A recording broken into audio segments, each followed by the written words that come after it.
सूरज भी नहीं निकला। हमारे मिट्टी के घर में भी ठंड लग रही है। धैर्य रखो बेटी, मिट्टी का घर देर से गर्म होता है, लेकिन जब गर्म होता है तो बहुत सुकून देता है। मैं अभी सूखे पत्तों से रज़ाई बनाती हूँ। दूसरी तरफ कालू कौवा जमी हुई झील के किनारे बर्फ की सिल्लियाँ काट रहा था। वो एक इग्लू बना रहा था। वाह, ये बर्फ कितनी सफेद और चमकदार है। जब मैं इससे अपना घर बनाऊंगा तो वो हीरे जैसा चमकेगा। पूरा जंगल देखेगा कालू का शीश महल। रानो अपने घर की मरम्मत कर रही थी। उसका घर भूरा और पुराना दिखता था। बच्चे खिड़की से बाहर देख रहे थे। माँ देखिए, कालू का था कितना सुंदर सफेद महल बना रहे हैं। हमारा घर तो गंदा और पुराना लगता है। हम वहाँ क्यों नहीं रह सकते? कुकू, सुंदरता से पेट नहीं भरता और ना ही ठंड जाती है। वो घर बर्फ का है। वो सिर्फ देखने में अच्छा है, रहने के लिए नहीं। शाम तक कालू का इग्लू बनकर तैयार हो गया। वो दूधिया रोशनी में चमक रहा था। कालू ने रानो को बुलाया। आइए रानो बहन, देखिए मेरा बर्फ का महल। इसे कहते हैं अमीरी। आपकी मिट्टी की झोपड़ी इसके सामने कुछ भी नहीं है। कालू भाई, घर बहुत सुंदर है, लेकिन ये बर्फ है। रात को जब तापमान गिरेगा तो आप इसमें जम जाएंगे।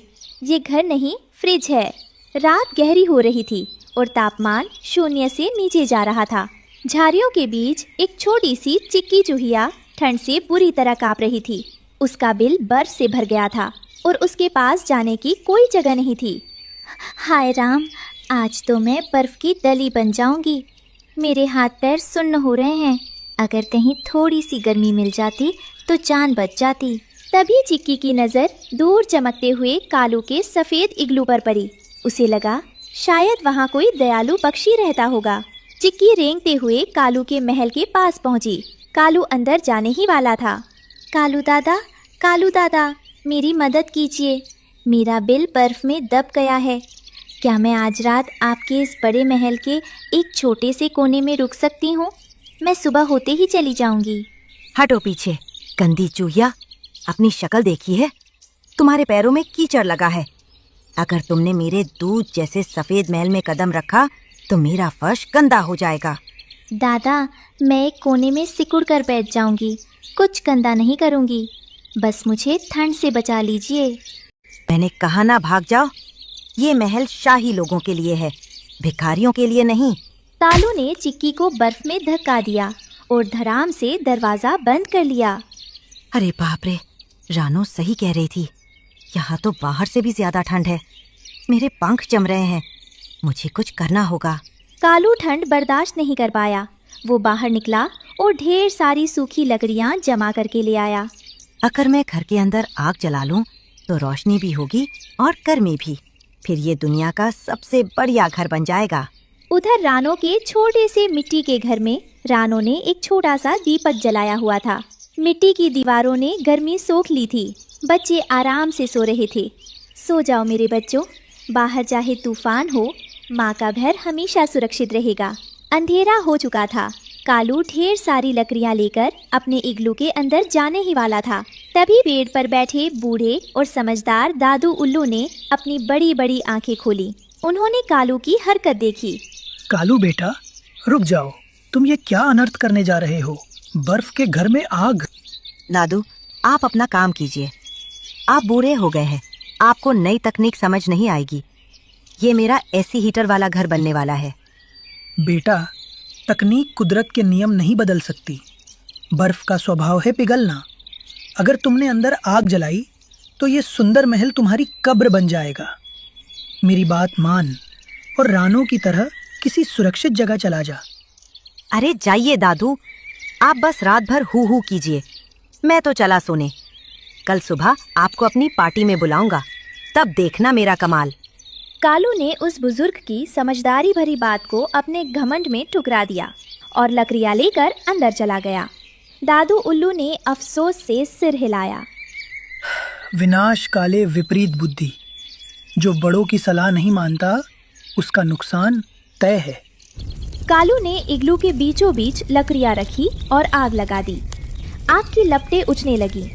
कालू को गर्मी मिली तो वो खुश हो गया। आहा, अब आया मजा। बाहर बर्फ, अंदर आग। कालू, तुम जीनियस हो। कुछ देर बाद आग की गर्मी से इग्लू की छत से पानी टपकने लगा। टप टप टप दीवारें पतली होने लगी। बर्फ का संतुलन बिगड़ने लगा। अरे, ये बारिश कहाँ से हो रही है? छत गीली क्यों हो रही है?